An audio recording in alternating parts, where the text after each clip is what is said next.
Le président de la République du Bénin, Patrice Talon, a accordé une interview exclusive aux sorties de son audience avec Audrey Azoulay, directrice générale de l'UNESCO, ce mardi 30 août 2022 à Paris. Vous suivrez donc le point dans cette édition. Jeudi 1er septembre 2022, nouvelle date définie pour le déroulement des activités de l'Assemblée générale élective de l'Union des professionnels des médias du Bénin UPMB, ceci dans le cadre des installations des nouveaux membres de l'organe. Et puis en inter-actualité, un manifestant a été tué mercredi au Soudan. L'incendie s'est produit alors que les manifestations contre la présence militaire au pouvoir depuis le putsch d'octobre 2021 sont réprimées. Mesdames, Messieurs, plaisir de vous retrouver au rendez-vous de l'information sur Speedline Télévision. Le président de la République du Bénin, Patrice Talon, a accordé une interview exclusive aux sorties de son audience avec Audrey Azoulay, directrice générale de l'UNESCO, ce mardi 30 août 2022 à Paris. Suivons ici un extrait de sa déclaration. Le partenariat entre l'UNESCO et le Bénin se porte très bien. Je ne sais pas si ce mot convient, parce que c'est beaucoup plus que ça. L'UNESCO nous a accompagnés ces derniers temps dans la définition de notre programme culturel, notamment mémoriel, sur le retour la restitution des biens, avec beaucoup d'efficacité. Vous savez, en 2018, j'ai été ici même, sur le plateau qu'a organisé l'UNESCO. C'était vraiment une occasion pendant laquelle le Bénin a pu exprimer sa vision dans ces mots, ce que nous attendons des autorités françaises en question de la restitution. Cela a apporté et tout le monde connaît la suite. Au-delà de ça, sur tous nos programmes éducatifs, nous avons un bon programme qui est en cours avec l'UNESCO et les équipes travaillent d'arrache-pied de manière satisfaisante. Sur le programme du musée de l'épopée des Amazones et des rois du Bénin, l'UNESCO est à notre côté techniquement, structurellement, et depuis, les échanges ont été assez loin dans le montage du dossier, sur la situation technique et sur les éléments techniques même de ce musée. Je viens d'apprendre que les derniers visas vont bientôt arriver, de sorte que nous puissions, in fine, lancer ce programme-là. Et ce sera pour notre mérite commun. J'ai hâte que cela soit visible pour la gloire de l'UNESCO comme partenaire essentiel du Bénin dans ce domaine. Dans la délégation du chef de l'État, on pouvait compter le président du patronat béninois, Eustache Cotigan. Il se prononce sur l'exercice du président Patrice Talon à Paris. Il est suivi de l'ancien Premier ministre Lionel Zissou. Vous suivrez donc aussi d'autres acteurs opérationnels de l'attractivité au Bénin. Mardi dernier, lors de sa prestation au cours de la rencontre des entrepreneurs de France, le conférencier béninois en la personne de Patrice Talon aura émerveillé plus d'un. Au sein de sa délégation, plusieurs cadres et acteurs du monde des affaires. Cette rencontre a permis de vendre le Bénin, de vendre la destination Bénin, et c'était important pour tout ce qui est déjà réalisé. On vend quelque chose qui a de la valeur. Le Bénin a eu de la valeur et nous sommes venus donc auréolés par le discours engageant et très commercial du président de la République. Nous continuerons évidemment, nous, à faire également notre travail du patronat. Essayer donc de traduire nos actions par tout ce qui va contribuer à la prospérité des entreprises. Le Bénin progresse très régulièrement. Et ce qui était très frappant dans la réaction des entreprises françaises qui venaient à l'écoute, savoir où investir, c'est que maintenant c'est reconnu. C'est reconnu parce que la politique financière est sérieuse, c'est reconnu parce que la croissance est la plus forte d'Afrique de l'Ouest, ce que peu de gens, au fond, soulignent, et que ça a été construit par tout le travail des Béninois et par un bon travail du gouvernement.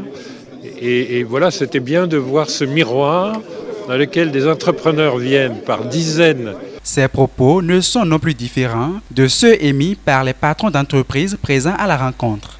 Ce genre de présentation contribue à mettre un pays sur la carte du monde.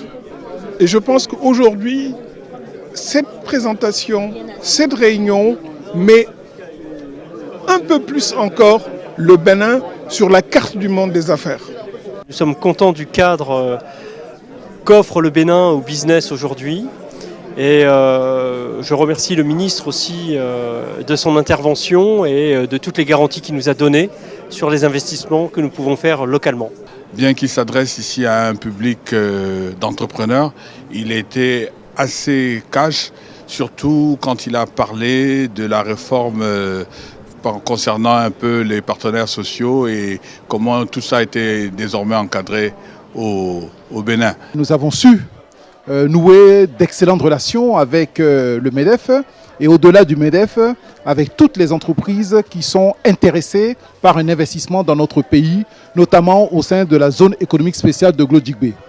Pour nous, c'est un succès parce que nous avons pu échanger avec l'ensemble des entrepreneurs et avec des investisseurs potentiels dans beaucoup de domaines d'activité. Nous sommes très satisfaits de ces 2 jours qui nous ont permis de nouer des contacts et nous sommes sûrs que dans les prochaines semaines, nous allons recevoir un certain nombre d'investisseurs français. Les uns et les autres saluent ainsi les efforts consentis par le président béninois pour assainir le milieu des affaires. Des efforts en tout cas séduisants aux yeux des chefs d'entreprise français. Jeudi 1er septembre 2022, nouvelle date définie pour le déroulement des activités de l'Assemblée générale élective de l'Union des professionnels des médias UPMB. Ceci dans le cadre de l'installation des nouveaux membres de l'organe. Les travaux ont eu lieu à la Maison des médias Thomas Meillanson à Cotonou. Une équipe de Speedline TV était sur les lieux. Romaric Dossa et Mathieu Sossou pour nous faire le point bilan de la mi-journée des activités. Reportage. Nous sommes ici dans les locaux de la Maison des médias Thomas Meillanson à Cotonou. C'est ce cadre qui abrite ce jeudi 1er septembre 2022 les différents travaux prévus pour choisir les nouveaux membres du bureau exécutif pour le mandat 2022-2025 de l'UPMB. Malgré les assurances faites par les responsables pour une organisation sans anicroche de l'AG, cela n'a pas empêché des tensions.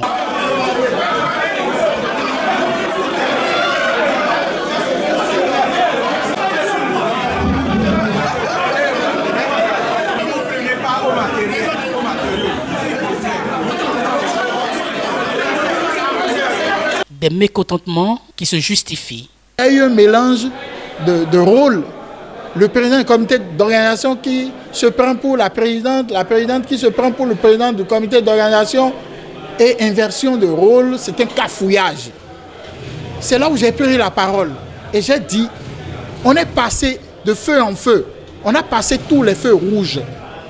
Essayons de respecter les tests que nous nous sommes donnés et que nos prédécesseurs ont laissé en héritage aujourd'hui, qui gouverne le fonctionnement de l'union de ces AG.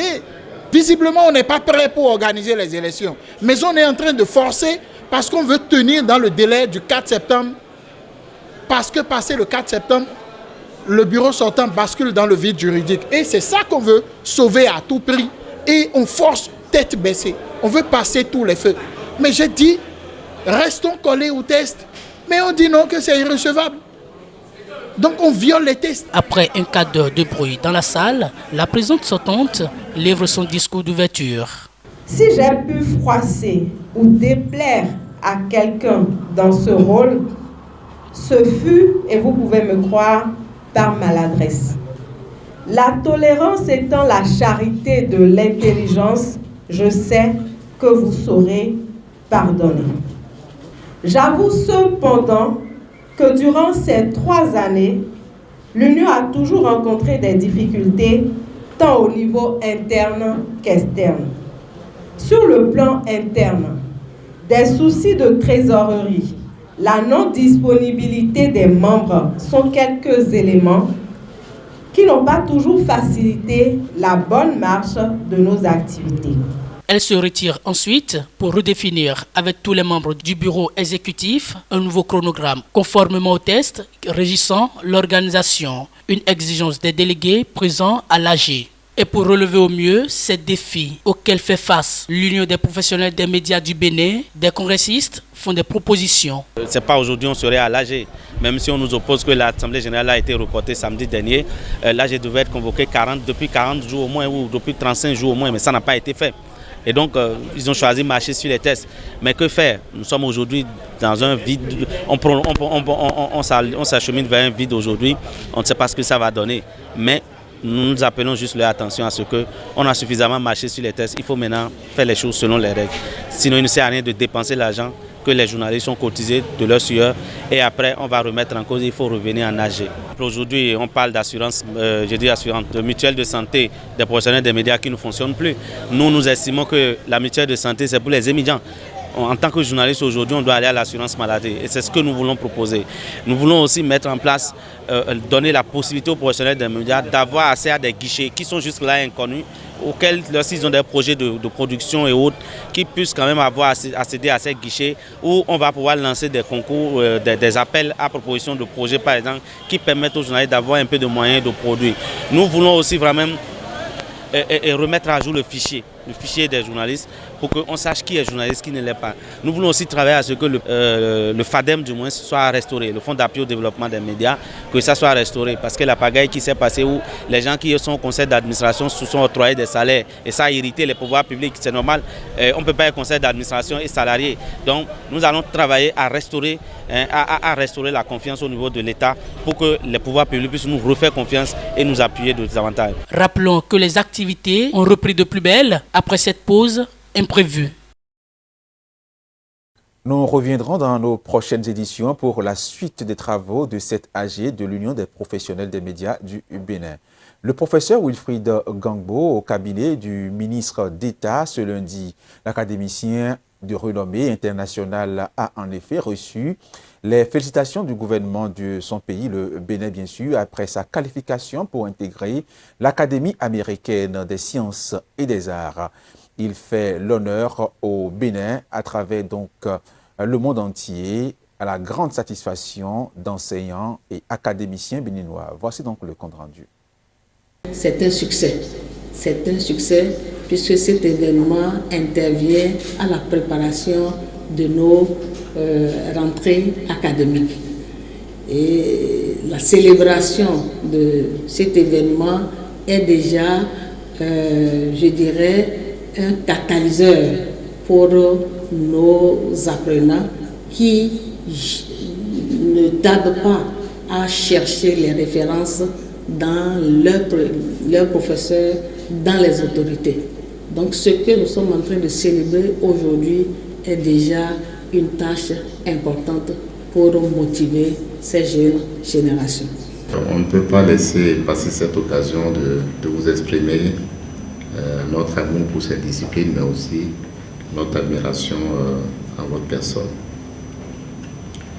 Je veux aussi dire que les félicitations que nous vous adressons sont aussi celles adressées à quelqu'un qui, au-delà du niveau auquel il a atteint, est prêt et contribue déjà pour le pays, pour d'autres Béninois derrière. Vous auriez pu, là où vous êtes, vous consacrer tout simplement à vos enseignements, à l'UCLA et à votre vie tout simplement aux États-Unis. Et notre admiration est d'autant plus grande que vous êtes à l'UCLA. Et je veux dire à ceux qui ne le savent peut-être pas que c'est l'une des plus grandes, les plus prestigieuses universités, pas des États-Unis seulement, mais du monde. L'UCLA est classée parmi les 5-6 premières universités du monde dans le classement de Schengen et ça veut dire ce que ça veut dire. Et je suis très reconnaissant que vous ayez pris le temps d'organiser cette manifestation et que vous lui avez donné cette importance. La première pensée qui me vient en tête, je pense à mes parents défunts qui ont fait beaucoup de sacrifices et qui ne sont pas là pour voir le fruit de ce qu'ils ont planté. J'ai une reconnaissance aussi à ma famille proche, je vais parler de mes frères et sœurs, mon épouse, mes enfants, qui m'ont toujours soutenu parce que une force au travail vient d'une stabilité familiale et avoir cette sénérité permet de travailler sans se soucier de ce qui pourrait nous bloquer à avancer. Il n'y a pas de science d'enseignement. S'il y avait une science d'enseignement, les enfants de savants seraient savants. On sait bien que ce n'est pas comme ça que ça se passe. Donc on ne sait pas très bien comment la connaissance se passe, se transmet, mais ce qu'on sait, on sait que fréquenter des gens qui ont un niveau très élevé de savoir, finalement a une influence sur ceux qui les fréquentent. Les acteurs du système éducatif béninois étaient en conclave ce mardi à la tour administrative de Cotonou. Objectif, évaluer le processus d'utilisation des services des aspirants au métier d'enseignant. Cette rencontre a connu la présence des ministres Salimane Karimou et Kwaro Yves Chabi. Reportage de Romarek Tossa. Atelier sur l'évaluation du processus de l'utilisation des services des aspirants au métier d'enseignant AME. Il a connu la participation de plusieurs acteurs du système éducatif béninois, ainsi que la présence du ministre des enseignements secondaires, techniques et de la formation professionnelle Kwaro Yves Chabi et de son homologue du primaire et de la maternelle Salimane Karimou. Le gouvernement a déployé en 2019 un certain nombre d'enseignants aspirants dans plusieurs écoles et dans plusieurs établissements. Au niveau du sous-secteur enseignement maternel primaire, il était envisagé de combler totalement le déficit en 2019. Et l'État a mis les moyens à disposition pour déployer 10 686 qui correspondaient au nombre de salles de classe sans enseignants. Et au niveau du secondaire, cela avait été également fait par matière selon les besoins des établissements.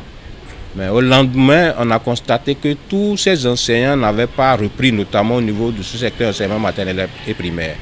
Et les difficultés ont jalonné en 2 ans la mise en œuvre de ce programme. Le gouvernement a alors décidé de faire une évaluation à mi-parcours. Et dans ce cadre, une équipe a été mise en place pour procéder à l'évaluation au plan national, pour relever les forces et les faiblesses de ce programme et suggérer des approches de solutions. Alors le comité a travaillé tout le temps depuis septembre 2021 et a relevé effectivement quelles sont les insuffisances, également quelles sont les avancées et notables en la matière. Il y a eu une séance de prévalidation dans un premier temps et aujourd'hui au niveau de l'enseignement secondaire ici, nous sommes en train de procéder à la validation du rapport du comité qui a fait le travail. Comme acquis de ces assises, l'évaluation a permis de déterminer les facteurs positifs et les progrès réalisés tant sur le plan administratif que pédagogique. Nous avons procédé à la validation du rapport du comité. Alors, le rapport là va être transmis au gouvernement et le gouvernement prendra connaissance des recommandations du comité et prendra acte des recommandations du comité et verra dans quelle mesure les aspects perfectibles pourraient être améliorés, soit tout de suite avant la rentrée de septembre 2022 ou au cours de l'année scolaire 2022-2023. Il faut continuer avec le système des AME, apport de la Fédération des parents d'élèves présents à cette cérémonie de validation. Nous avons assisté ce matin au rapport de validation de cette question-là. Faut-il arrêter ou faut-il continuer? Nous, à la Fédération nationale des associations des parents d'élèves et étudiants du Bénin, nous avons une position claire et nette. Il faut continuer. Il faut continuer tout en améliorant ce qui est encore améliorable. Qu'est-ce que l'on veut en réalité? C'est vrai, le programme a sorti bon nombre de nos enfants aujourd'hui enseignants, les a sortis de la précarité. C'est une réalité. C'est une réalité. Maintenant, lorsque nous sommes à cette étape-là, et la suite du processus, ça va se passer comment? il faut continuer. Et nous, à la fin de la peuple, nous plaidons pour que ces enseignants puissent bénéficier des 12 mois de salaire. Nous savons que le gouvernement progressivement ira là. Nous en sommes conscients. Progressivement ira là. C'est pour cela que nous invitons nos frères, aujourd'hui qualifiés AME, d'être patients. La vie, elle est grande patience. Pour ces acteurs de l'éducation, les résultats issus de ce séminaire rassurent d'une rentrée scolaire 2022-2023 sans anicroche. Hors du Bénin à présent, un manifestant a été tué mercredi au Soudan. L'incident s'est produit alors que les manifestations contre la présence militaire au pouvoir depuis le putsch d'octobre 2021 sont réprimées. Le manifestant, qui n'a pas été identifié, a succombé à ses blessures après avoir été touché à la tête par une cartouche de gaz lacrymogène lors d'un mouvement de masse à Khartoum, la capitale. Un manifestant a été tué mercredi au Soudan. L'incident s'est produit alors que les manifestations contre la présence militaire au pouvoir depuis le putsch d'octobre 2021 sont réprimées. Le manifestant qui n'a pas été identifié a succombé à ses blessures après avoir été touché à la tête par une cartouche de gaz lacrymogène lors d'un mouvement de masse à Khartoum, la capitale.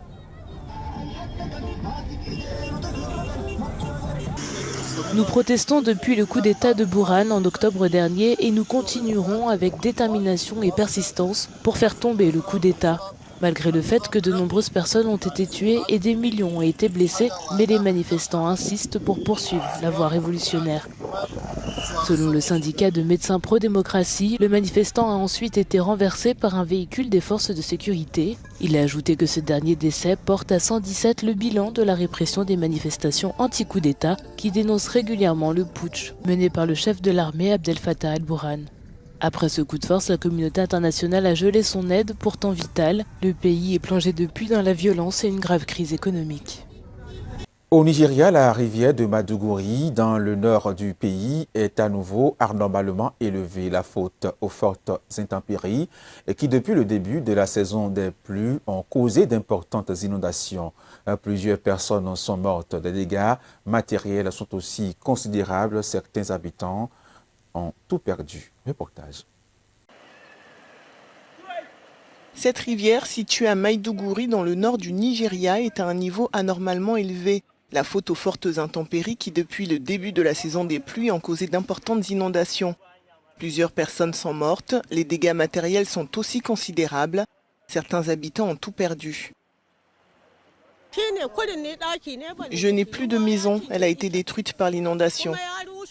Comme vous pouvez le voir, je dors ici et vous pouvez voir à quel point mes vêtements sont mouillés. Bien sûr, cette eau est arrivée avec une puissance considérable. Dans cette zone seulement, elle a détruit plus de 30 maisons et tué beaucoup de gens, surtout des enfants. Cette montée des eaux a aussi été dévastatrice pour les terres agricoles. De nombreuses récoltes ont été inondées, réduisant à néant les efforts des agriculteurs. C'est le cas de Mohamed Ousmane. Ce déplacé interne dont la ferme a été inondée après des jours de pluie diluvienne a assisté impuissant à cette catastrophe.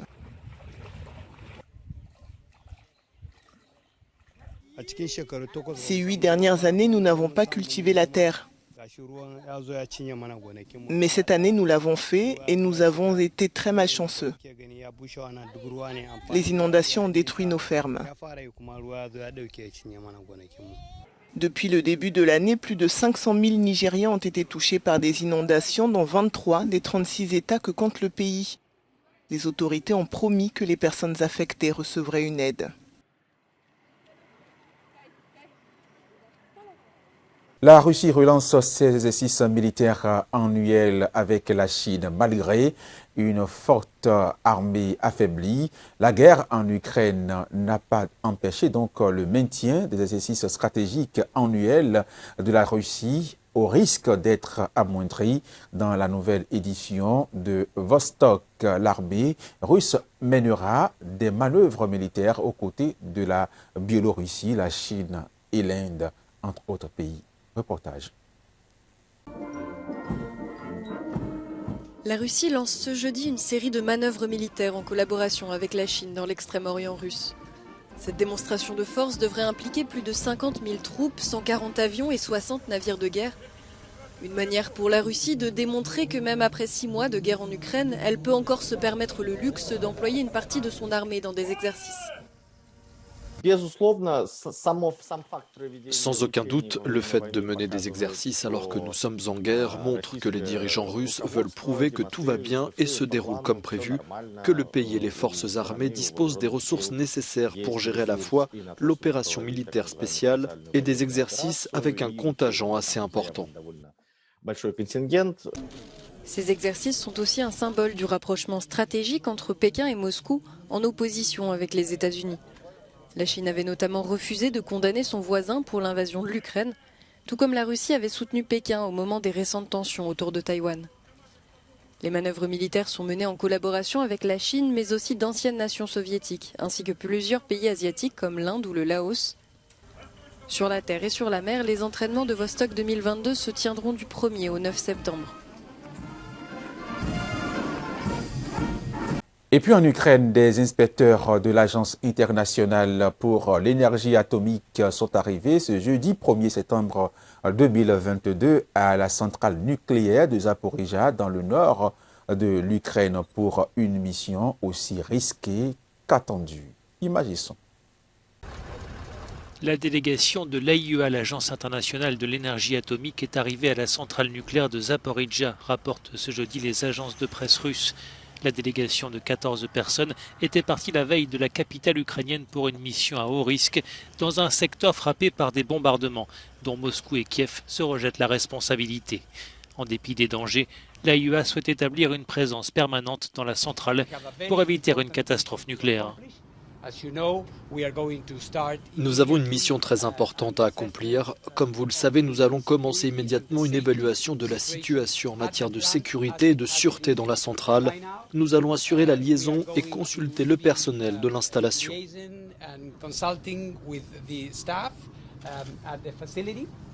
À Kiev, le chef du comité international de la Croix-Rouge a appelé à l'arrêt de toutes les opérations militaires autour de la centrale, prévenant qu'une attaque serait catastrophique. En cas d'accident nucléaire, il serait difficile, voire impossible, de fournir une assistance humanitaire. Il est donc grand temps d'arrêter de jouer avec le feu et de prendre plutôt des mesures concrètes pour protéger cette installation et d'autres sites semblables.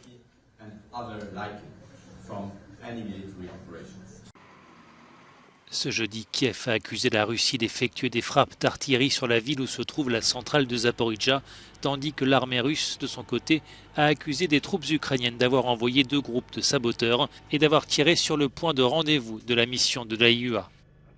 La plus grande centrale nucléaire d'Europe est aux mains des Russes depuis le mois de mars. Au Pakistan, une toile de tente a été transformée en école de fortune par une ONG pour pouvoir accueillir les élèves victimes des inondations qui frappent le pays depuis 3 mois et qui ont déjà fait plus d'1 millier de morts. Voici les images. À Soukour, au Pakistan, cette toile de tente a été transformée en école de fortune par une ONG pour pouvoir accueillir les élèves victimes des inondations qui frappent le pays depuis 3 mois et qui ont déjà fait plus d'1 millier de morts. Soukour se trouve dans la province du Sindh, l'une des plus touchées, là où les pluies ont été cette année au moins 4 fois supérieures à la moyenne des précipitations des 30 dernières années. Pour les enfants touchés par la pluie et les inondations, nous avons lancé cette école. Nous avons décidé de fournir des équipements éducatifs aux enfants.